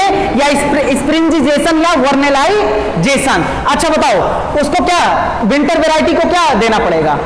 किससे ट्रीटमेंट कराना पड़ेगा? Cold treatment. और उसको कोल्ड ट्रीटमेंट कराने के बाद उसको किसमें सोन कर देंगे? किसमें जर्मिनेट कर देंगे? स्प्रिंज में। फ्रूट और स्प्रिंज में करेंगे, फ्लावर फ्रूट बन जाएगा। मिड समर में आके हंसिया लेके काट लेंगे और ग्रेन हमें मिल गया। इतनी बात एकदम क्लियर है। चलो उसके बाद हमने बताया, बस रट लो सीधा। वर्नेलाइजेशन जो होता है ये दो चीज करता है। एक तो रिप्रोडक्टिव फेज को घटा देता है ना, वेजिटेटिव को घटाता है कि रिप्रोडक्टिव को? वेजिटेटिव को कम करता है ना। चलो, और दूसरा समय पर डेवलपमेंट होता है। रिप्रोडक्टिव डेवलपमेंट समय पे होता है, मतलब उससे बचा लेता है कि समय से पहले बच्चा तैयार ना हो जाए। इससे क्या कर लेता है? बचा लेता है। अब देखो, वर्नेलाइजेशन का लास्ट टॉपिक है इसमें, बाइएनियल प्लांट क्या होता है? देखो एनसीईआरटी में कुछ क्या दिया है? कैबेज दिया होगा, कैरेट दिया होगा और शुगर बीट दिया होगा। क्या दिया होगा? Cabbage, carrot, sugar beet. Biennial plant भी एग्जांपल होते हैं किसके? अब सुनो भैया, अभी इसमें ज्यादा बेहतर समझ में आ जाएगा, बूस्ट हो जाएगा एकदम। बाइएनियल प्लांट कैसे प्लांट होते हैं?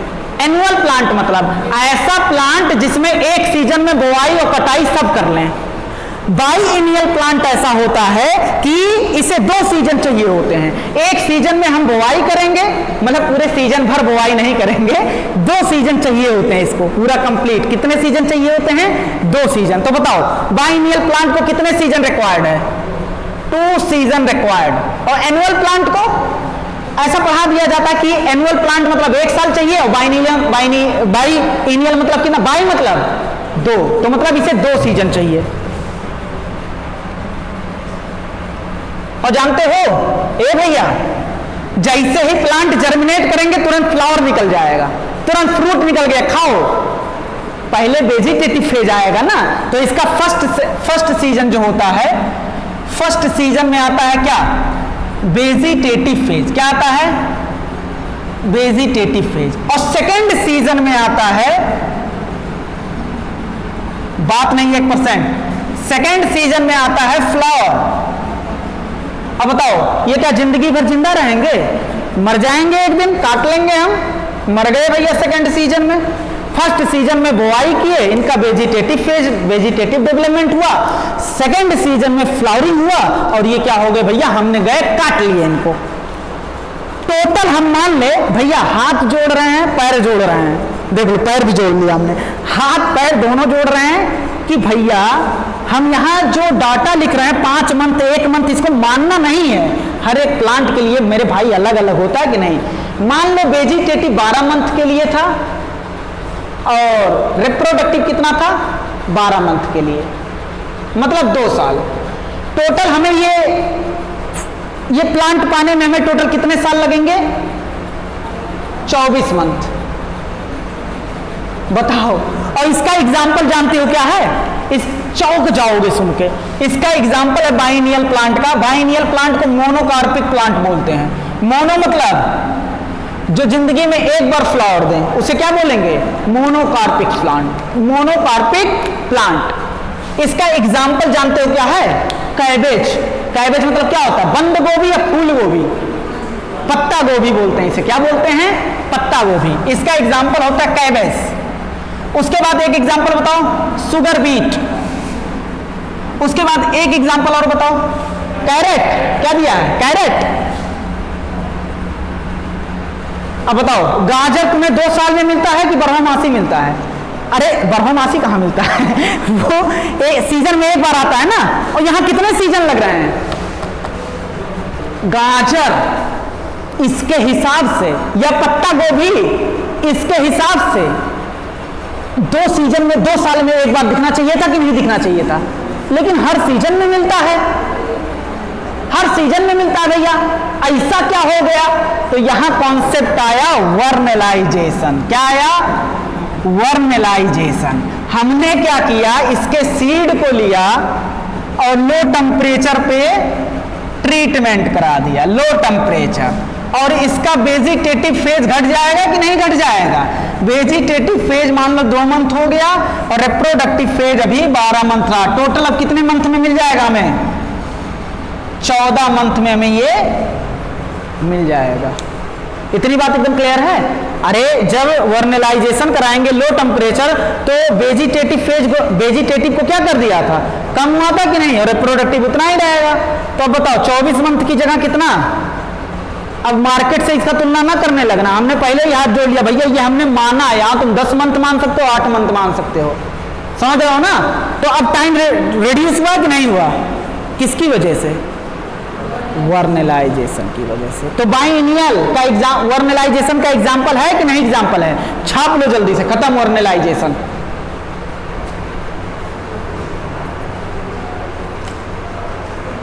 हाँ एक बात बताओ,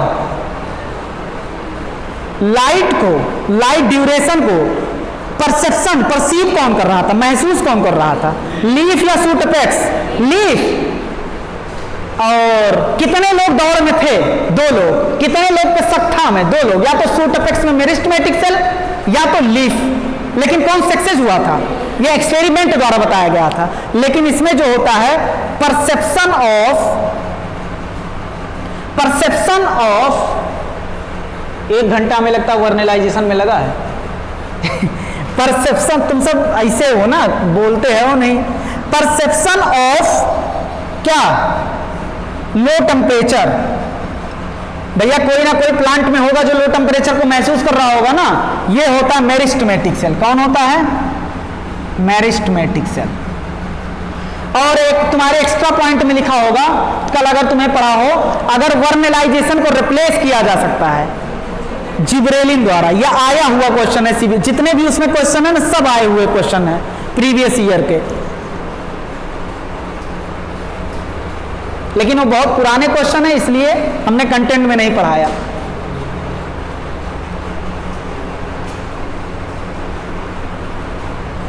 last topic of this chapter,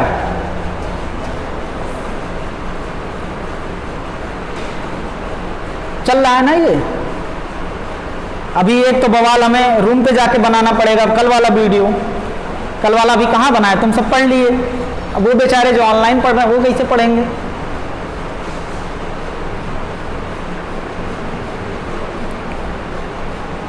चलें? वर्नलाइजेशन किसी को कॉन्फिडेंस में है वर्नलाइजेशन क्या होता है? चलो क्वेश्चन दाग दे रहे हैं। वर्नलाइजेशन क्या लो टेम्परेचर पे फ्लावरिंग को प्रमोट करना है? अरे बोलो भैया, वर्नलाइजेशन देखो, वर्नलाइजेशन बताओ, वीट बार्ले राई, यही क्वेश्चन है जो हम बोल रहे हैं अब। वीट बार्ले राई एनुअल प्लांट होता, बाइनियल? एनुअल क्या इसके 2 वैरायटी होते हैं, स्प्रिंज वैरायटी और अगर विंटर वैरायटी को स्प्रिंज वैरायटी में लगाया, स्प्रिंज सीजन में लगाया जाए तो ये फ्लावरिंग करेगा? नहीं। अरे विंटर वैरायटी को भैया स्प्रिंज में लगाएंगे तो अगर स्प्रिंज को स्प्रिंज में लगाएंगे तब सही है, विंटर को ऑटम में लगाएंगे तो सही है। वर्नलाइजेशन रिड्यूस कर देता है रिप्रोडक्टिव फेज। क्या आप हमारी बात से सहमत हैं? वेजिटेटिव फेज को रिड्यूस करता है और प्रिवेंट करता प्रिकॉशियस रिप्रोडक्टिव डेवलपमेंट, समय से पहले रिप्रोडक्टिव डेवलपमेंट, ताकि रिप्रोडक्टिव डेवलपमेंट के लिए समय मिले और आराम से प्लांट मैच्योरिटी तक पहुंचे, फिर फ्लावरिंग हो उसमें। ऐसा नहीं कि स्प्रिंग में बोया, अभी बेचारा सही से बड़ा नहीं हुआ था, फ्लावरिंग हो गया तुरंत। समझ रहे हो ना? चलो लिख, इसको मिटाएं। अब अगला टॉपिक है सीड डॉर्मेंसी। बताओ बाइनियल का एग्जांपल बताओ, ये क्वेश्चन रहेगा, बाइनियल का एग्जांपल बताओ। शुगर वीट, शुगर बीट अलग अलग नहीं है, शुगर बीट और कैबेज और कैरेट। इतनी बात एकदम क्लियर है? पहले सीजन उसका वेजिटेटिव रहेगा और दूसरा सीजन क्या रहेगा? फ्लावरिंग देगा, उसके बाद क्या हो जाएगा? मर जाएगा। अब इसमें हमने क्या कर दिया? वर्नलाइजेशन। ये जो पत्ता गोभी खाते हो वो वर्नलाइजेशन का एग्जाम्पल है कि नहीं है? ये जो गाजर खाते हो वर्नलाइजेशन का एग्जाम्पल है कि नहीं है भैया? अरे बोलो यार, हमसे एनर्जी तुमसे तुम्हारे पास ट्रांसफर नहीं होती क्या? देखो संगत का असर पड़ता है, सुने हो कि नहीं? हमारी संगत का तुम्हें असर बिल्कुल नहीं पड़ रहा है, समझ रहे हो ना? चलो इधर देखना, जैसे तुम यहां हो वैसे हम रूम पे रहते हैं, रूम पे हमें अगर कोई कह दे ना पानी उठा दो, इतना आलस लगता है ना कि पानी नहीं जल्दी लेते, लेकिन वो पढ़ाई में थोड़ा अलग चीज हो जाता है ना। चलो लास्ट टॉपिक पे बात करते हैं, सीड डॉर्मेंसी। कुछ नहीं है भैया, डॉर्मेंसी ऑर्मेंसी सब पढ़ा चुके हैं पहले ही। सीड किस अवस्था में चला जाए? इनएक्टिव स्टेज में हो जाए। किस में चला जाए? डॉर्मेंसी को क्या बोलते हैं? सुप्तावस्था, हिंदी में क्या बोलते हैं? सुस्तावस्था, सुक्ता, कुत्ता, चलो हटाओ चलो अच्छा बताओ, सीड को जर्मिनेट करने के लिए, सीड को जर्मिनेट करने के लिए वाटर, टेम्परेचर, लाइट, ये सब चाहिए कि नहीं चाहिए? बताओ सीड के अंदर भी, बताओ सीड जर्मिनेशन जो होता है डिपेंड करता है, सीड जर्मिनेशन डिपेंड ऑन, अगर हम सीड को जर्मिनेट कर रहे हैं तो एक्सटर्नल कंडीशन पे डिपेंड करेगा कि नहीं डिपेंड करेगा?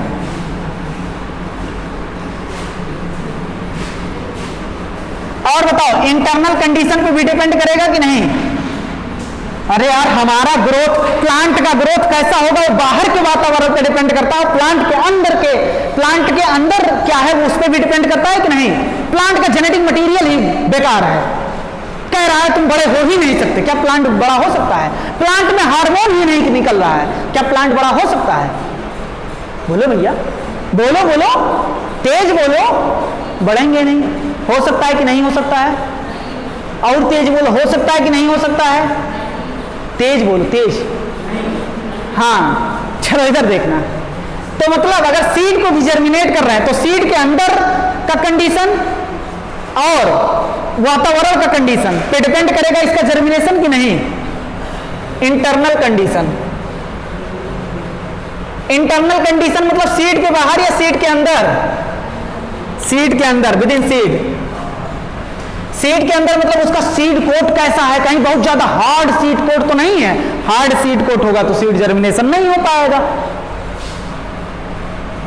अच्छा एक्सटर्नल कंडीशन में जैसे क्या आ जाएगा? लाइट आएगा, सीड के बाहर वाले कंडीशन में लाइट आएगा, टेम्परेचर, ऑक्सीजन, वाटर, ये सब डिसाइड करेंगे कि नहीं सीड जर्मिनेशन को?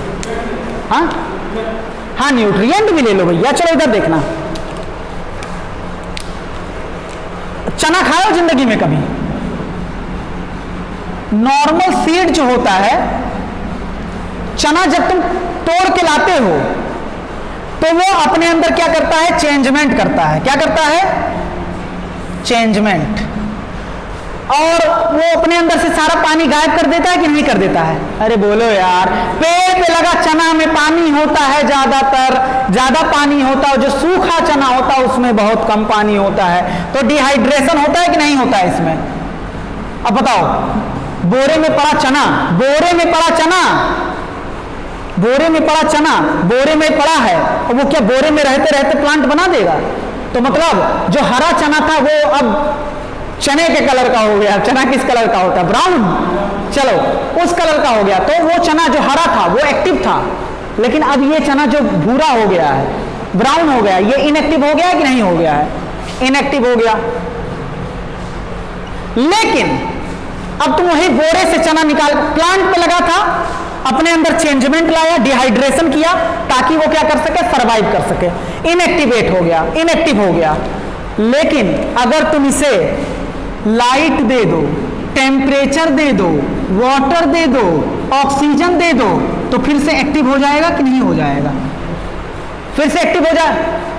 यार कैसे इंसान हो भैया तुम सब, कभी चना वना नहीं खाए हो क्या?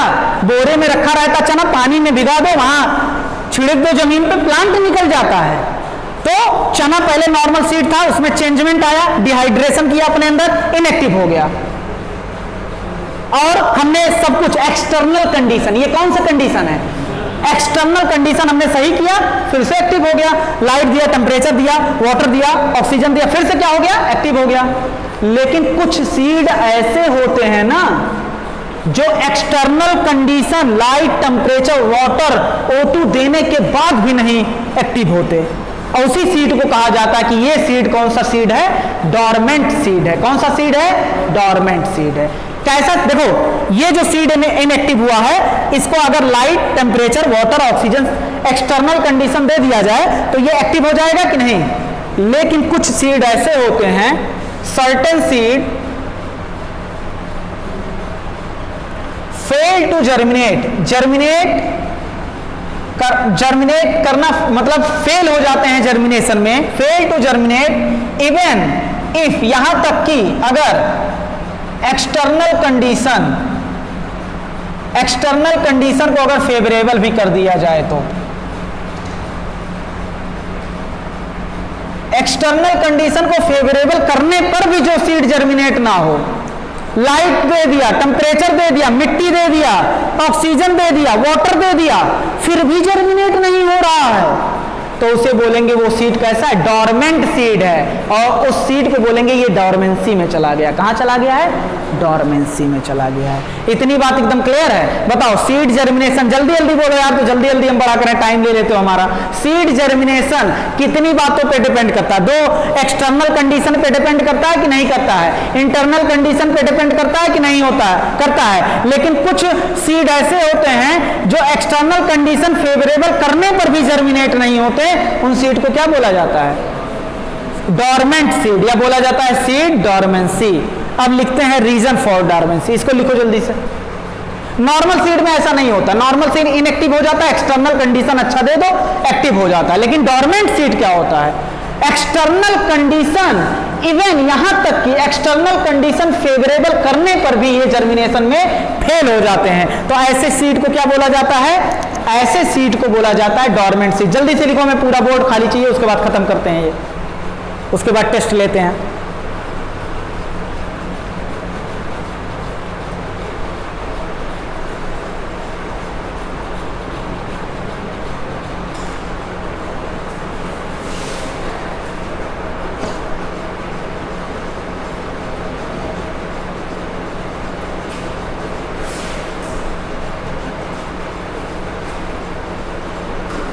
भैया अगर हो गया हो तो बताओ, आगे बढ़ें, लिख लिए, चलो बताओ। Seed dormancy, seed germination external condition पे भी डिपेंड करता है, इंटरनल कंडीशन पे भी डिपेंड करता है। नॉर्मल सीड जो होता है इनएक्टिवेट हो जाते हैं, उसके बाद एक्सटर्नल कंडीशन देने पे क्या हो जाते हैं, एक्टिवेट हो जाते हैं। लेकिन कुछ सीड जो होता है नॉर्मल कंडीशन देने पर भी एक्टिवेट नहीं होते, वो जर्मिनेशन में फेल हो जाते हैं। ऐसे सीड को क्या बोलते हैं, डॉर्मेंट सीड, या इसे बोलते हैं सीड डॉर्मेंसी। अब लिखते हैं कारण, डॉर्मेंसी के कारण, डॉर्मेंसी के कारण इधर लिखते हैं रीजन फॉर डॉर्मेंसी।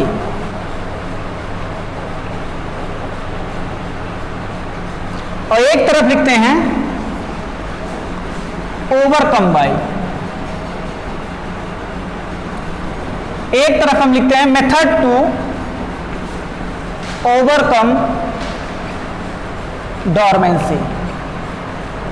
देखो एक तरफ हमने लिखा डॉर्मेंसी के कारण क्या होते हैं, एक तरफ लिखेंगे ऐसा मेथड बताओ जो डॉर्मेंसी को तोड़ सके। एक तरफ हमने क्या लिखा, डॉर्मेंसी के कारण, और दूसरा तरफ उस कारण का निवारण। बैठ गया कि नहीं बैठ गया, कारण का निवारण, समझ रहे हो ना। इधर देखना, पहला होता है hard and impermeable seed code. कौन सा सीड कोड भैया, hard and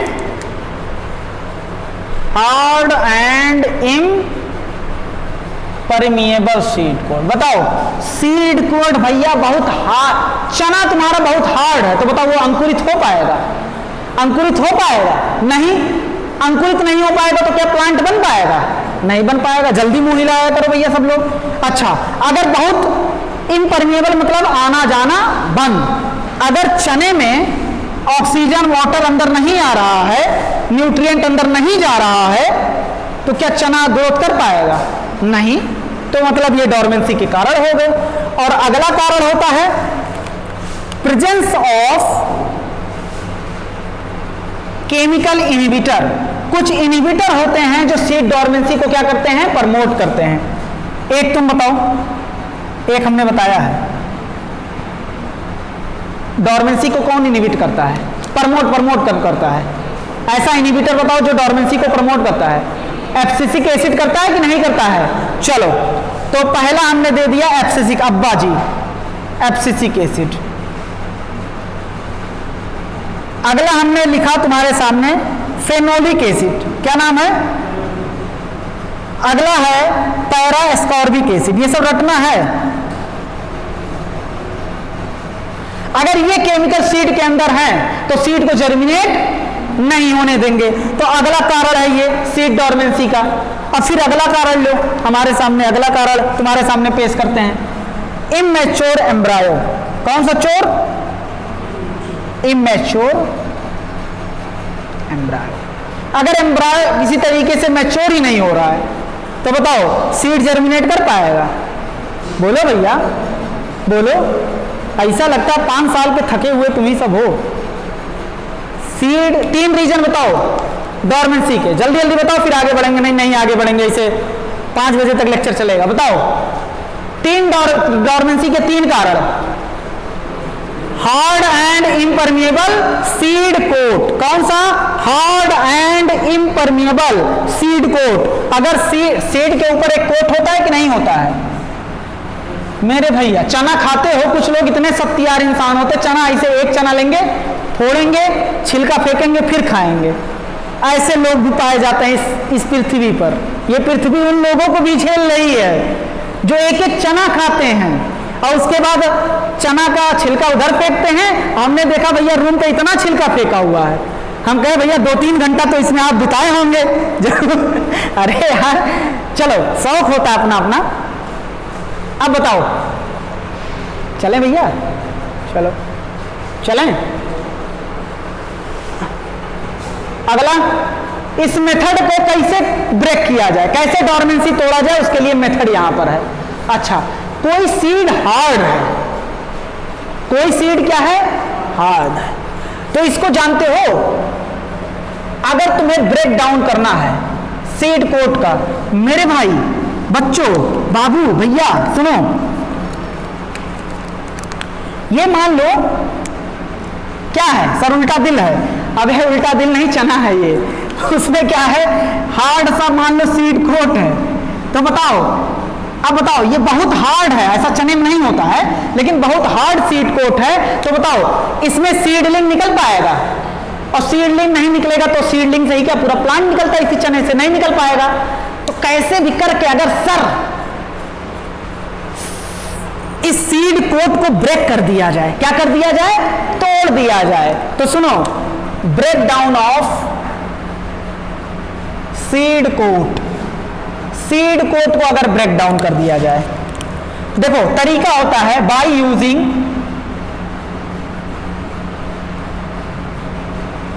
mechanical abrasion. Abrasion मतलब जानते हो क्या होता है? रगड़ना। किसी चीज को क्या करना? रगड़ना।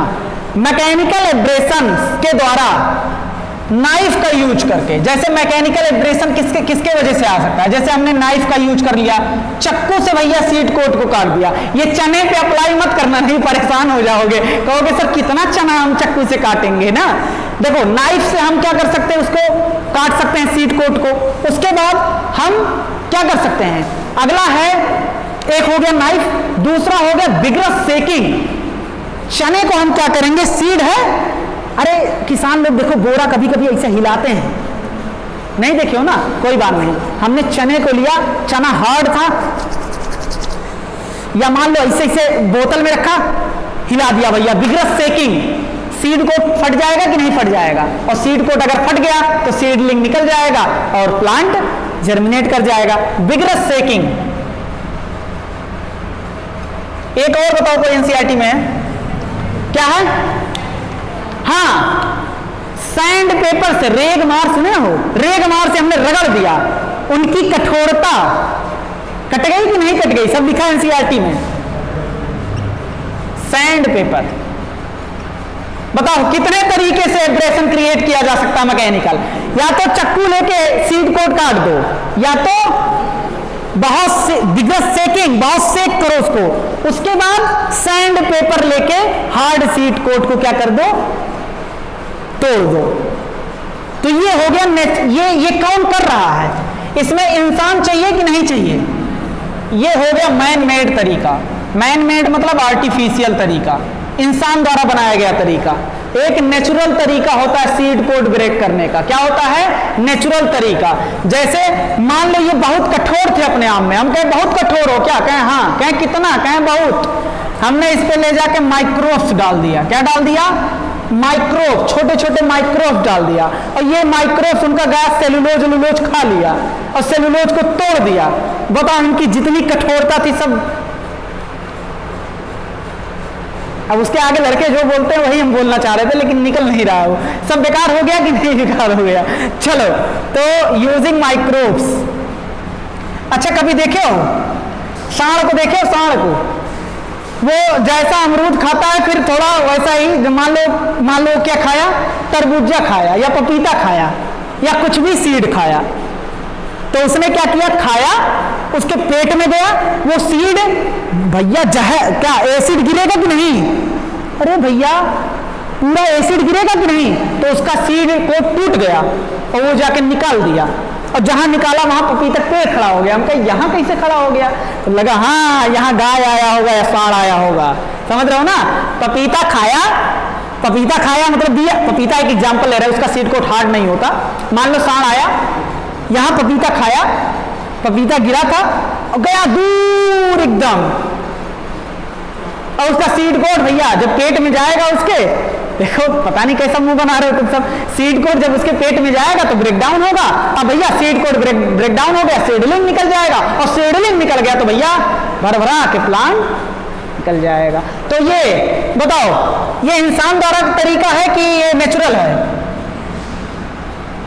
पासेस थ्रू, अगर पास कर दें हम सीड को डाइजेस्टिव ट्रैक्ट, ये अपना डाइजेस्टिव ट्रैक्ट है ना, मुंह से लेके एनस तक पूरा डाइजेस्टिव सिस्टम होता है कि नहीं होता है?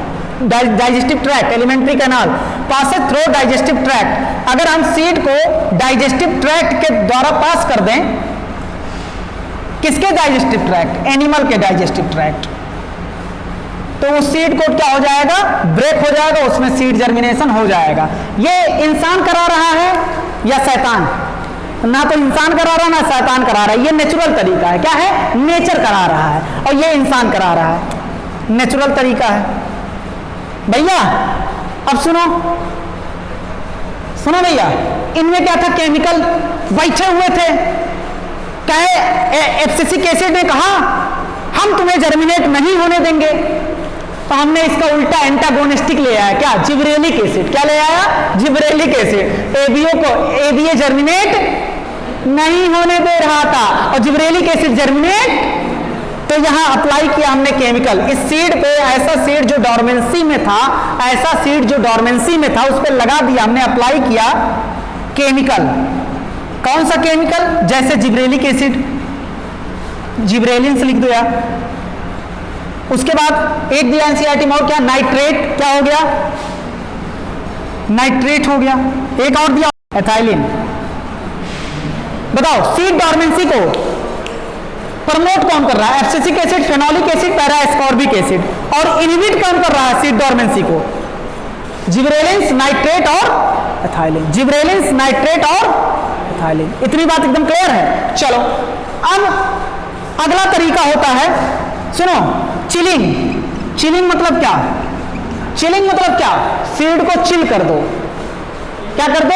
चिलिंग मतलब चिल्ड। भैया कहते हैं चिल्ड बियर, प्यास लग जाता है सुन के, ऐसा जो कहीं लिखा रहता है चिल्ड बियर, हमें नहीं लगता है, मतलब लोगों की भावनाओं को बता रहे हैं हम इधर।